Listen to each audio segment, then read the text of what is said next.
महाराज जी, व्यक्ति को जीवन में किस प्रकार का धन अर्जित करना चाहिए और उस अर्जित किए हुए धन को उसको किस प्रकार उसको खर्च करना चाहिए?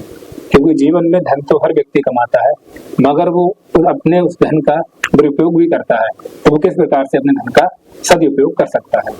धन की 3 गति हैं। सो धन धन्य प्रथम गति जाकी। वो धन धन्य है जिसकी प्रथम गति हो। प्रथम गति क्या है? दान। दूसरी गति है भोग। तीसरी है नाश। तो व्यक्ति को अपनी खुद की, जैसे कहते हैं 20 उंगलियों की कमाई, तो खुद की मेहनत से धन को अर्जित करने चाहिए और उस धन से अपने परिवार का पोषण किया जाता है, रोगियों की सेवा की जाती है, घर में अतिथियों की सेवा की जाती है, घर में अपने आश्रितों की सेवा की जाती है। उस धन की प्रथम गति कहलाती है।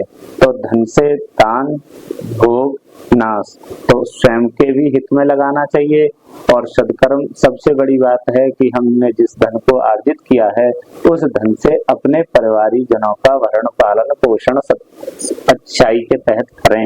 ये हमारे लिए की गई मेहनत का सर्वश्रेष्ठ सदुपयोग है। महाराज जी, नाश का धन कौन सा होता है? जैसे नाश में शराब पियाना, जुआ खेलना, व्यभिचार में खर्च करना।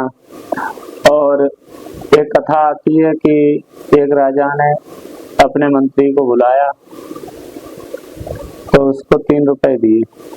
उससे कहा कि ये ले जाओ, इनको खर्च करके आओ। तो उस मंत्री चला तो मंत्री ने 1 रुपया कथा हो रही थी वहां दे दिया और 1 रुपया नौटंकी में दे दिया और 1 रुपए से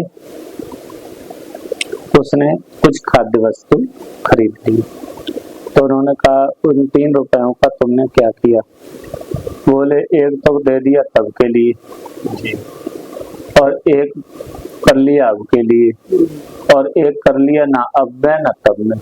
तो उन्होंने कहा वो क्या था? तुमने 1 रुपया भगवान कथा में दिया, दान किया, जिससे वो तो तब हो गया, आगे भविष्य में काम आएगा।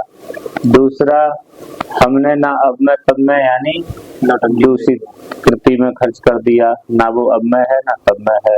और 1 रुपया अब में है, इससे हमने अपना खाद्य वस्तु खरीद ली, जिससे अपना भरण पोषण कर लिया।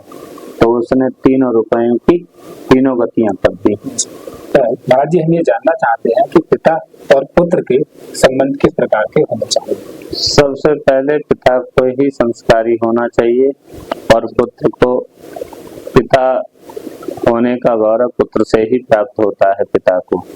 तो सर्वप्रथम अपने शास्त्रीय विधि के तहत गर्भाधान संस्कार से लेकर और जन्म के पर्यंत बच्चे को अच्छी शिक्षा देनी चाहिए और बच्चे को अच्छा संस्कार देना चाहिए। और बच्चे को पिता पुत्र के संबंध में तो बहुत बड़ा विस्तृत व्याख्या है। अब इसके लिए इसलिए इसमें सबसे बड़ी बात है कि बच्चे का धर्म है माता पिता की आज्ञा पालन करना। मात पिता प्रभु गुरु की वाणी, विनय विचार करिए शुभ जानी।